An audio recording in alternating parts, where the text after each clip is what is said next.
I do want to take you out to the Middle East and give you a live look out in Jerusalem. We are learning this morning there's going to be a full court press today from the Trump administration to defend U.S. airstrikes against Iran.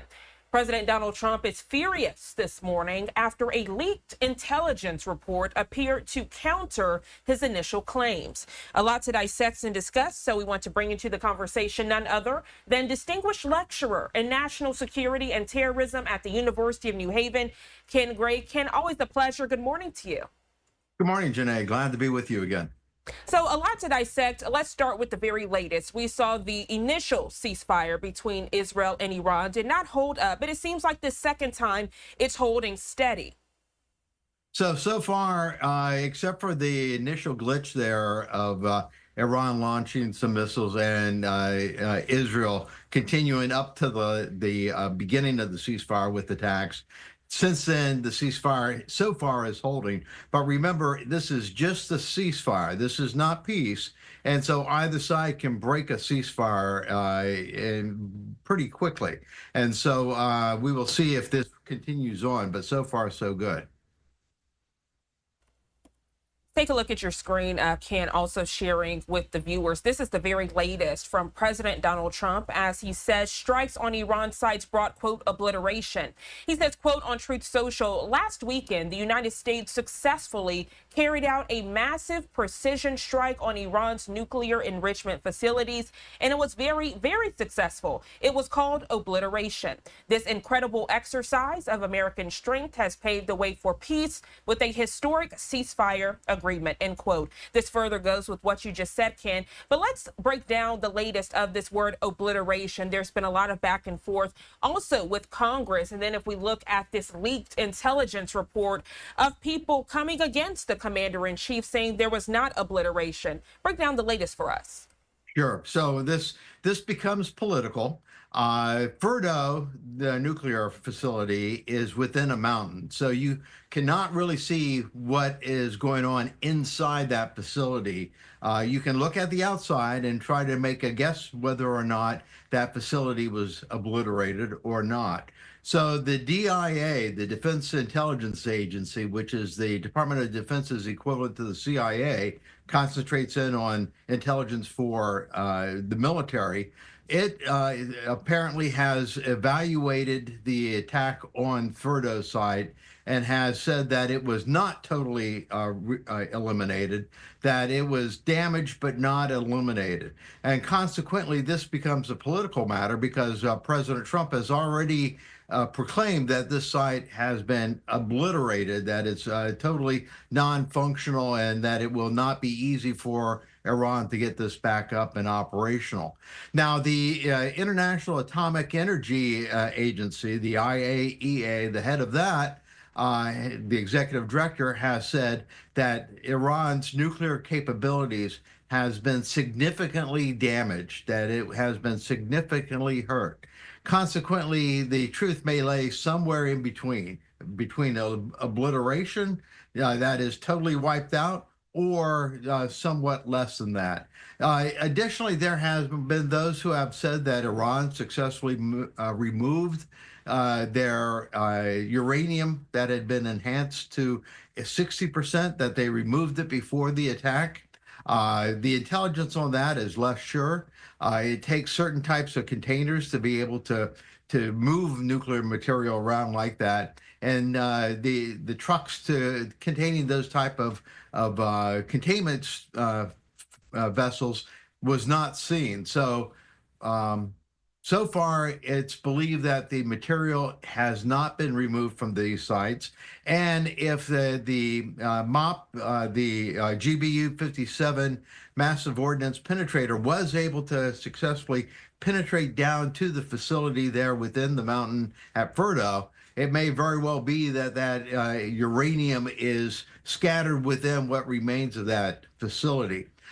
The radiation level initially was said not to have increase in the area, and yet since then there have been reports that said that there was an increased radioactivity in the area, which would lend one to think that it had been expelled with the dropping of the bombs. So we will see how that turns out.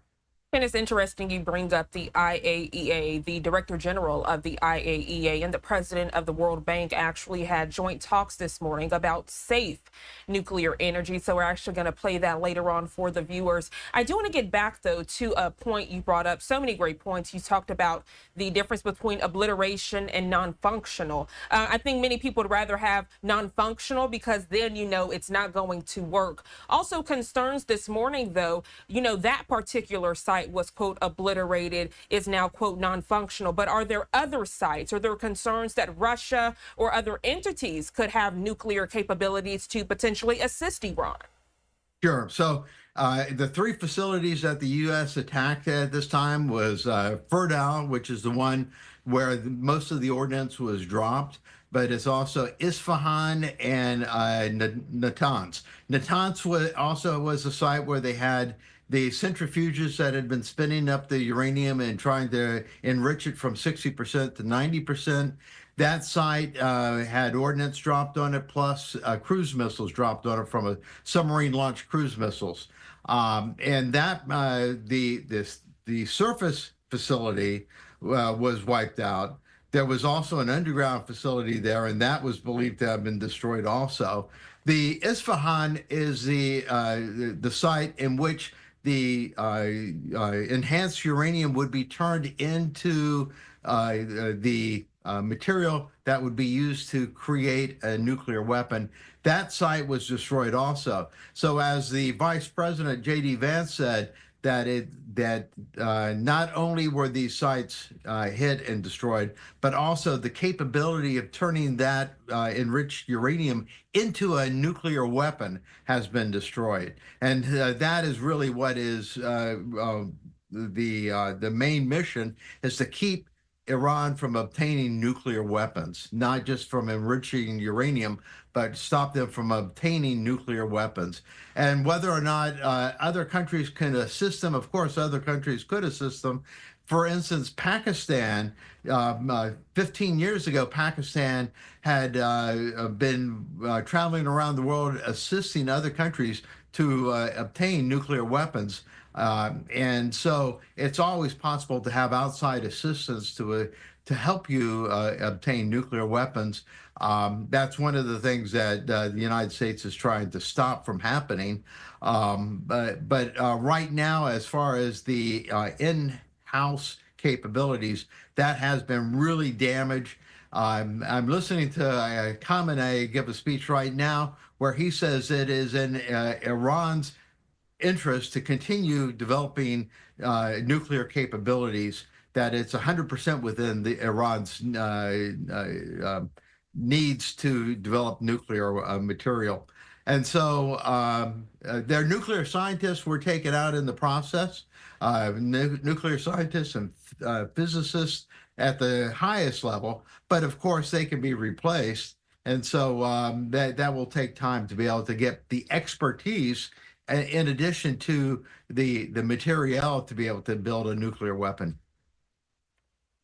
Thank you so much for that detailed breakdown. This just in from President Donald Trump, Ken, as we are discussing the latest. The White House saying that it is successful with the Iran strikes, as I mentioned. But looking ahead, we know coming up at 8 o'clock this morning Eastern time, there will be a Pentagon presser on what the White House is calling the success of Iran strikes. We're taking a look together. President Donald Trump saying, quote, Secretary of Defense Pete Hegseth, together with military representatives, will be holding a major news conference this morning at 8 a.m. Eastern time at the Pentagon in order to fight for the dignity of our great American pilots. These patriots were very upset. After 36 hours of dangerously flying through enemy territory, they landed. They knew the success was legendary. And then 2 days later, they started reading fake news, and let me quote him, by CNN and the failing New York Times. President Trump goes on to say, quote, they felt terribly. Fortunately for them, and as usual, solely for the purpose of demeaning President Donald Trump, the fake news lies and totally misrepresented the facts, none of which they had. The news conference will prove both interesting and irrefutable. enjoy, end quote. With your military background, set the stage for this, Ken, because President Donald Trump is basically saying that before the facts were even able to come out, because it was too soon to even know the full story, that other media outlets had come forward and basically said this did happen, this didn't happen. President Donald Trump saying that today's news conference with the Secretary of Defense, Pete Hegseth, will, one, defend the military representatives that went out and what he says successfully completed this mission, but two, further reveal the latest of the intel for Iran's nuke sites, as they are saying those are destroyed. So as I said from the very beginning, this has become political. That is, instead of being concerned with the facts about what is happening on the ground there in Iran, this is actually being used as political capital to attack President Trump and his administration. The B-2s flew successful missions. They went undetected, they dropped their ordnance, and they returned back to the country, and they all came back without losing anybody. So that was a successful mission. The fact that if the MOPs, the GBU-57s, were not able to penetrate all the way down to completely wipe out the Fordo site, that's a totally different matter. But let me bring up the fact that this political capital that's being expended on this is based upon a leaked DIA document, a top secret document. Whoever leaked that committed a crime. It is against the law to provide classified information to anyone that does not have a clearance. Consequently, there will be an investigation, and the person responsible for leaking that for political purposes will end up being prosecuted for this matter. But the DIA report is based upon the satellite imagery from this area, but that's just one element that goes into doing a battle damage assessment. There's also going to be the ELINT. What is being said on radio, what is being said on the internet, what is being said on long-distance phone calls. There is ground resources. Do they have sources nearby or actually at these facilities that can tell what is going on? There is the monitoring of radiation that would show whether or not radioactive material was released because of these attacks. And so the DIA, the leaked DIA report, is just one such piece of information, but it's not the total picture. And so we don't know at this point how successful or unsuccessful this mission is, but nonetheless, this has become political, attacking the Trump administration. Well, I know many people this morning are looking ahead to that 8 a.m. Eastern Time Pentagon Press Conference to hopefully get some more answers to these many unanswered questions that you mentioned. Ken, great, always a pleasure. Thank you so much for joining us here on Live Now from Fox. Hope you have a great rest of your day. You too.